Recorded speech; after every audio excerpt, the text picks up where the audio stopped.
আজ এই সদর মহকুমা সদর অফিসের থেকে সাব ডিভিশনাল অ্যাডমিনিস্ট্রেশনে আমাদের এনফোর্সমেন্ট টিম আছে, আর আমি ডাইরেক্টর অফিসে ডেপুটি ডাইরেক্টর। আমরা একসাথে এই অভিযানে বের হয়।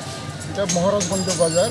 আমাদের কাছে খবর আছে যে কয়েকটা দিনে পেঁয়াজ এবং আলুর দাম বেড়ে গেছে, তাই আমরা বাজারে আসলাম। বিভিন্ন দোকান আমরা পরিদর্শন করলাম, চেক করলাম কত টাকা করে ছুটছে, কত টাকা করে তারা এনেছিল এবং এখানে কত টাকা বিক্রি করছে। এইভাবে চেক করতে করতে আমরা কয়েকটা আসলাম।